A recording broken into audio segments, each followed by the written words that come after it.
So, hey everybody, this is the Faceless Preacher coming at you again.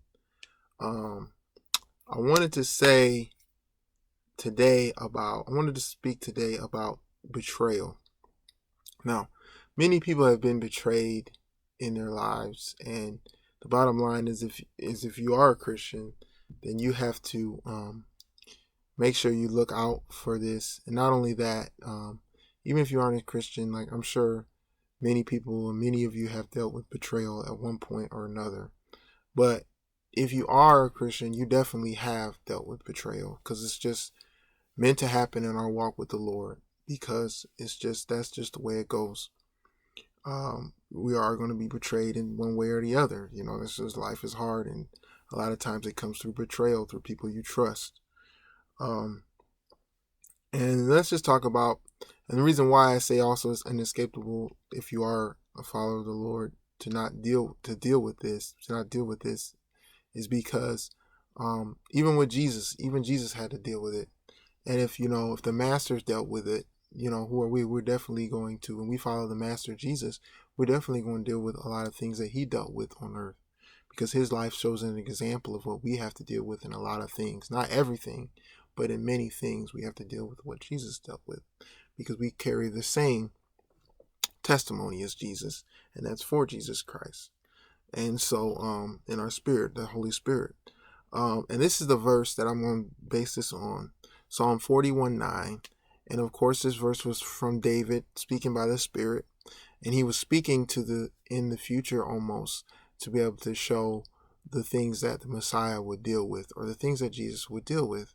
Because of course, everybody knows, not everybody, but you should know that David was a king, one of the greatest kings of Israel. And he also was a prophet. Okay, so he also prophesies things to come. A lot of things that he prophesied to come was the fact about the fact about Jesus and the things that Jesus would go through. And this was one of the things that he prophesied through one of his psalms, because a lot of times he spoke through his music and when he was ministering. And a lot of people even today, they prophesy over music. A lot of times in the Bible, the prophet would call for an instrument, or I want to hear a lyre, or I want to hear a harp, because that would help them drive their prophecy. So I'm going to go to this verse, Psalm 41:9.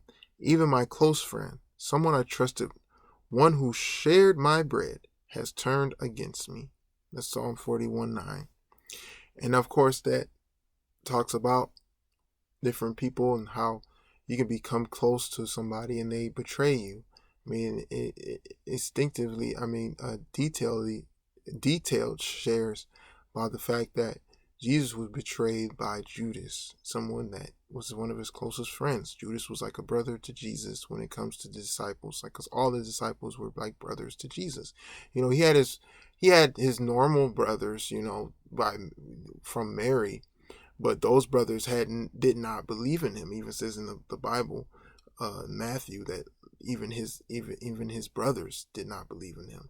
Now, I'm not sure if that was in Matthew, but I do know it was in the New Testament. But it does say that his brothers didn't start believing in him until after he was resurrected from the grave. James was one of his brothers, but he didn't come to the faith until after he arose from the dead. But his main brothers in on the world were his disciples. And that's just the truth. So Judas was one of his good friends, close friends, and Judas betrayed him. We look back and we say, oh, Judas was this, Judas was that.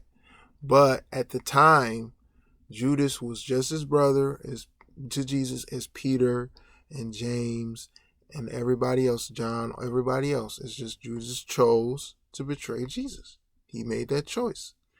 And we're just going to look at what the definition. The definition of betray is to expose one's country or group. And this is just one definition. There's many definitions. But to expose one's country or a group or a person to danger by treacherously giving information to an enemy. Now, it's usually someone that has to be close to you or someone that is given a trust of something valuable, whether it be secret information, That would be detrimental if it fell into the wrong hands, or money or valuables. I mean, so let's see. It also can be someone who you trust with a relationship of some sort. This could be like a family member or acquaintance or a friend. You trust that person relationship. For example, you might be in a dating relationship with someone, or and that person betrays you, and you give them their trust of your love and what you tell them in confidence, and they betray you to someone else. Or it could be an engagement, it could be a marriage, it could just be a friendship. You tell your friends your secrets. I mean, you might be in high school. I don't know who I'm talking to. You could be in high school. You could be, um, just like in middle age and just have a career. You tell somebody something that you're planning on doing or planning on starting, and they end up taking that idea and using it to further their own agenda and not giving you credit. That's a betrayal right there. That's another example of a betrayal. So many of us have gone through betrayals, but it takes that person getting close to you first. It takes that trust, because that deceiver has to gain a trust to be able to get something from you. Now, that's the thing. When we start thinking about why they betray that trust, people might betray your trust for many reasons.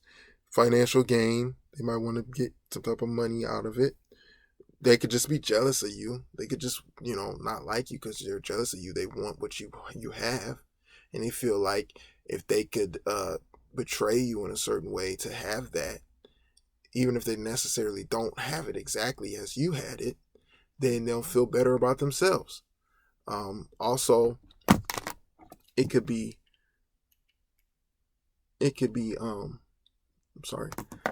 like for a promotion of some sort. Like I said, with a job, they could see that you have an idea, get that idea, and maybe you guys are both in the running for this job, and they go behind your back and do the same thing that you're going to do, and then maybe that boss takes that idea as it being from them, and they get promoted instead of you. That's another reason why somebody might betray somebody. It can be it could just be just for revenge. They could feel like you did something wrong. You might not even know. That's why it's very dangerous to not tell someone if somebody's hurt you, and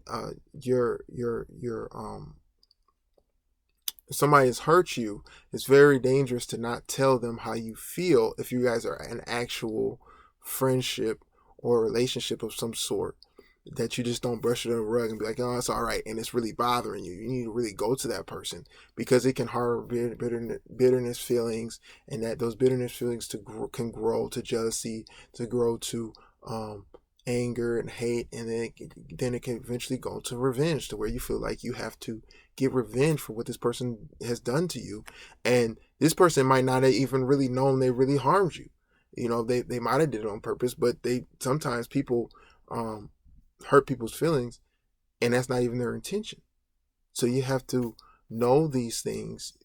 That's why it's good to have open and honest conversations with people and deal with people that are real. And I mean, sometimes you just gotta go to people. Like, if you're friends with somebody, like, I'll give you an example. If you're friends with somebody and you feel like you're the only one investing whatever you're investing in that relationship, that person's not investing anything in that relationship, that should be red flags. Like, if you're sitting there telling them, and it don't even have to be like money. Like, people think like investment is just about money and material things, or investment can be time, energy, that you can invest with your emotions and your secrets, and invest about your vulnerabilities. That's an investment in somebody. When you tell somebody, when you're vulnerable with somebody in that way, and you tell them your past or something that might have hurt you or past traumas, that's investing in that person. And if you're just the only one investing in that relationship, and it's just a one way, you're the only one telling this person your hopes and dreams, you're the only one telling this person your fears, you're the only one telling this person what you think about the future, and what you want from this relationship, the person's not really telling you things. That person's not really being vulnerable with you about certain things. I mean, I can see up front they might not, because they might not know you.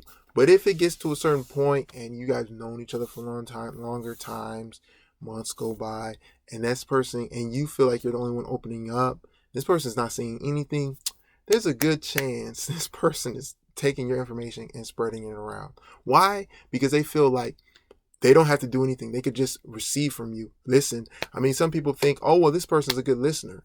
That might be so. But at the same time, if this person's not really investing in the way the relationship like you're investing, that person's just taking everything that you're giving them. And usually if they're not discussing with you and trying to talk to you on the phone about certain things, usually they're taking that information and they're going to tell somebody else. I mean, it's sad, but that's just the case in a lot of situations. If they're not feeding off of what you're saying and inputting more things from their personal lives, and it's not like a balanced, you should always have a balance. Your relationship should always be balanced in a way. And if they're not doing that, they're not contributing or investing in a certain amount of time, in the amount of energy, whatever you're investing, the 9 times at the end, they just want to just receive things from you. They just want to receive whatever you're investing. Like if you're giving them rides and they never feel like, oh, well, maybe one time I'll take you somewhere, or maybe not. And it might not be even reciprocated in the same thing, because say they might not have a car, but you're giving them a bunch of rides. And they're not trying to say, oh, well, maybe one time I can buy you dinner, or maybe one time I can help you out with your homework. I see you're in school and you're dealing with this. I can help you with that. You know, you can take me here. You always do this for me. They should be wanting to do something for you, because that's just how somebody who wants to invest in a relationship will do. If they're not doing anything, if you're always a person calling, you're always a person, it's always one way, 9 times out of 10, this person is not really looking at you as the same way that you're looking at them. So you're wasting your time, to be honest. And when you're in that situation, sadly, at 9 times out of 10, a lot of times you end up getting betrayed, because this person is not valuing that relationship as much as you are, whether it be a friendship, an acquaintance, or anything. They're not investing in it, so they don't really care much about it. So they can blatantly feel like they could they could really sacrifice it by doing whatever they want to do to get out of it, what they want to get out of it. But they don't want to lift you up. They're just basically trying to get what they want to get out of the relationship with you and how they see it. And that's another thing too. To avoid betrayal, a lot of times we have to be honest with ourselves and ask that person. You know, a lot of people don't like doing that, but when you meet someone organically, it's like a lot of the other people say, or you meet somebody, you know, not like looking somewhere, or not on dating sites, or not on places like that. You just like meet them. You know, a lot of times people like the whole excitement of not knowing what we are, and but see, all that stuff's for high school. Let me be honest with you guys. When you're adults, you need to establish, and I wouldn't even say for high school, because really I'm just saying like it's immature. Even if some people right now, if you're in high school and you're watching this, you need to just look at it like this. Do I want to go through all the immaturity, or do I learn the hard way, or do I want to just do things in a mature way and not have to learn by hard life lessons? Like if you're in a relationship, or if you have a friendship with somebody from the very beginning, especially when it's opposite sex, very beginning, you need to establish, what are we? What are we? I've been talking to you for a little while. I can see that you're a cool person. You might have interest in what I'm interested in. I'm interested in your interest in. What is this? What do we have? You establish what this is. Is this a friendship? Are we just an acquaintances? Are we, establish that, especially women. A lot of guys, they like to string you along and stuff like that. Not just, the guys, women do it too. But it's really for both of y'all. But majority, a lot of times, it is women that get like dealt a certain way, because they allow that man to just basically not talk. They don't like, they will not ask them questions like, well, how are you? What do you do? What are you into? Like I need to know more than just, you love me or you care about me, and even from a guy's perspective, a lot of times guys just see this woman, she's so beautiful and everything like that, and she's telling me everything what I want to hear, and sometimes it's like, well, what do you feel? Why do you like me? Like, you just get them down. Like, ask those questions. Like, why do you enjoy talking to me? Like, what do you get out of it? Like, what do you think? Who am I to you? Who am I to you? Like, who am I? One of my dad's favorite movies is this one movie, and the guy's like, well, who is she to you? Do you want to know, like, what relationship am I to you? I want to know. I want to know, because when you get that idea of that foundation, that helps a lot, because that person starts stuttering and starts like, well, we're just, no, not we're just doing what? Like, what are we doing? Like, are we just messing around? Like, what is this? I need to know. You need to know, because if you cannot define a relationship, that relationship is headed for a breakup. Bottom line. Even if it's a friendship, you can't define friendship from the beginning, or if you're like, well, what are we? That relation, that's where confusion comes in, because then you have one person feeling like, this person, I feel like this person is gonna be my new boyfriend or my new girlfriend, or my new this or do that, and that person has and it might not even be by mistake. That person has a totally different idea from what it is you guys are. That person might be like, I actually have a good study partner, and this study partner is really good, to study with. That might be in that person's mind. I love studying with this person because they always have the good notes. They always are ready. They always help me when I need it. And that other person's already planning having wedding plans. Like, so you got to make sure you make that foundation. And that's another way you can avoid betrayal. But that's just another way you can avoid betrayal, because you can actually tell if this person's investing in it as much as I am. If this person goes and I mean, it's bad to think that way. Sometimes, when you start thinking about it in a negative way, where you're saying, like, I know some people like to think, oh, well, this person's not going to do this because I know this about them. That's thinking about it in more of a negative way. If this person does this, I'll just tell them. It's almost like putting up a preemptive strike, like putting up things in your mind, like a defense mechanism, where it's like, if this person does end up betraying me, I can just say this about them because I know this about them. We all think about it. I mean, come on, guys. That's what we think if we've been hurt in the past. But the bottom line is, you don't think about it in that perspective. You think about it in the perspective of, I'm helping out this person like this. I'm investing in this person, my time and energy like this person. What is this person doing for me? What's the purpose of this person being in my life? We have to have purposeful relationships. Purposeful. We have to be very purposeful with them. If we're not, then it leads to confusion. It leads to betrayal. It leads to these things. So this is just some things that to get your mind going about how to avoid it. And like I said, we can't always avoid betrayal. And one thing I want you to not do is get stuck in a why. If you have been betrayed in your life, if you've gone through betrayal, try not to get stuck in a why, God, why me? Because when it comes down to it, look what happened to Jesus. He was beaten.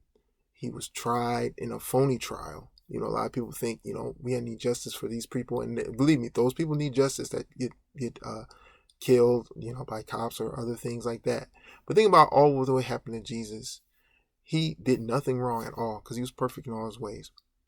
He got betrayed by his friend. All his other friends that didn't betray him left him, to deal with the Pharisees and deal with getting beaten and whipped on. He was whipped.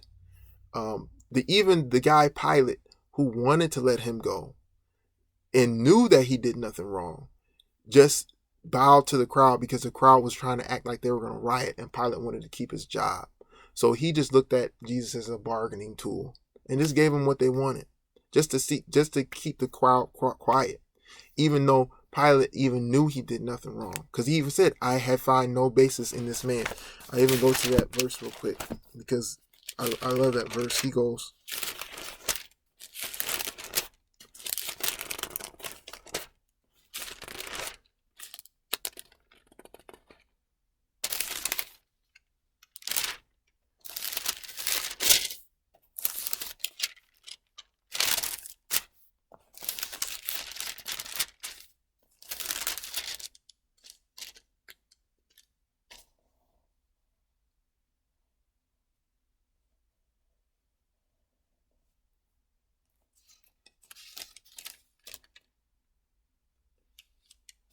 here we go.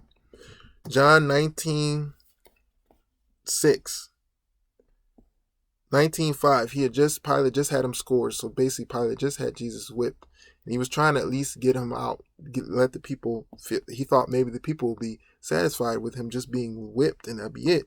So 19, start with 4. Pilate then went out again and said to him, Behold, I am bringing him out to you, that you may know that I find no fault in him. Then Jesus came out wearing the crown of thorns. So he has the thorns implanted in his head. He was bleeding because they had tortured him in this way. And Pilate thought that maybe be enough to soothe the crowd. Thorns and purple robe. And Pilate said to them, Behold the man. So he said, Look at him. Look how much I've done to him already. Therefore, when the chief priests and officers saw him, they cried out, saying, Crucify him. Crucify him. And then Pilate's like, he says to them, You take him and crucify him, for I have find no fault in him. See, Pilate knew that he did nothing wrong. So he was trying to tell them to do, because he didn't want that on his conscience. You know, people say Pilate really had a conscience. His conscience was showing right then. And see, the Jews answered him, We have a law, and according to our law, he ought to die because he made himself the Son of God.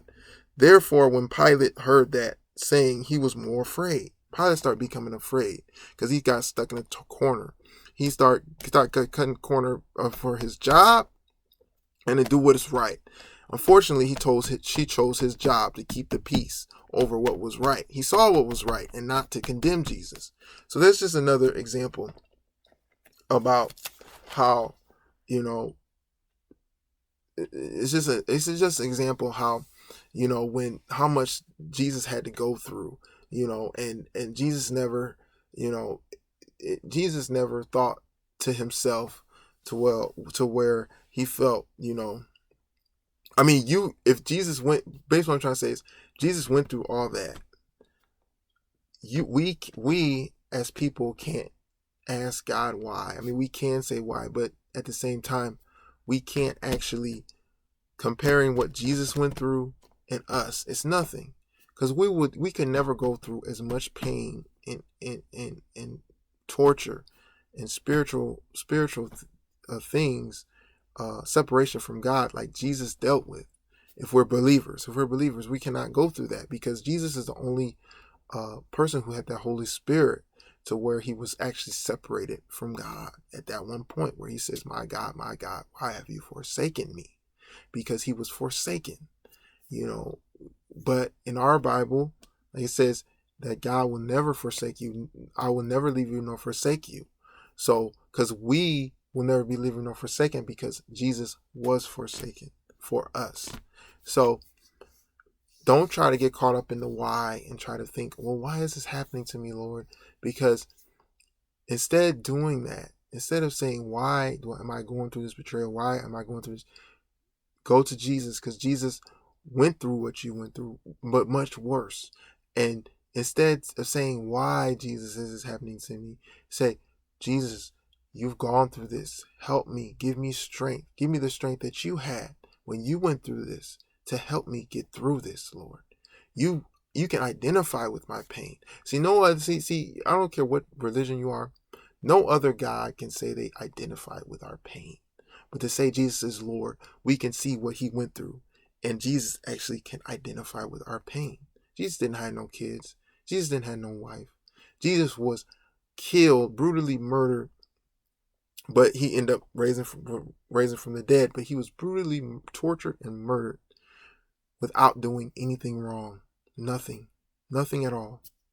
At a young age. He said he was about 33. Because he started his ministry at age 30, and he had 3 years of ministry. That would put him in his 33rd year when he got crucified. He was about 33 years old at a young age. So like I said, we can never say that our God, Jesus, God in the flesh, did not experience what we're going through. So you ask for strength. Even though when you want to say why, you want to know, sometimes we'll never know until we get to heaven why bad things happen to us and why we're betrayed.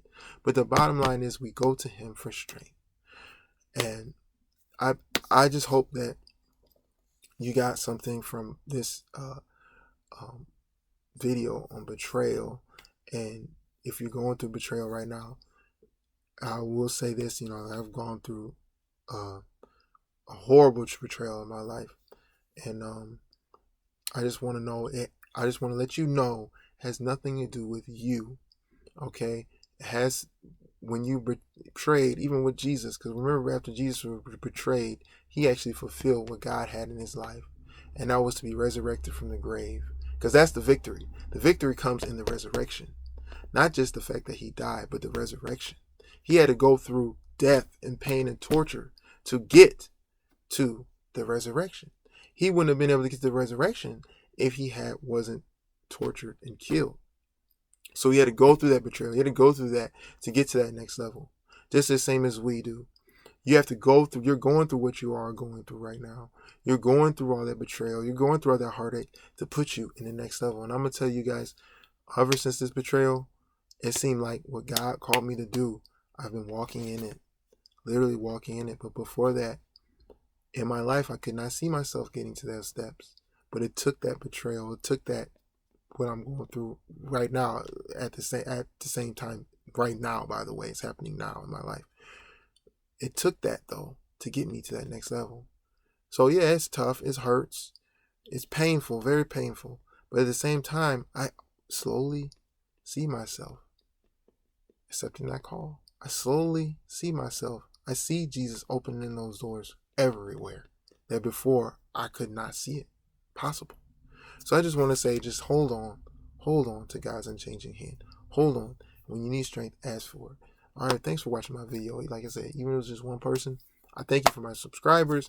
I have 14 right now, and I love every single one of you because it's not about numbers, but it's about quality, and it's about reaching out, even if it's just one person, and trying to change that person, trying to sow the good seed into them so they truly can get faith from that and accept Jesus as Lord and Savior and start to walk in the spiritual way and the spiritual way that God wants them to walk. Because it says, walk by the Spirit and you will not gratify the desires of the flesh. Thank you so much. Thanks for watching my video.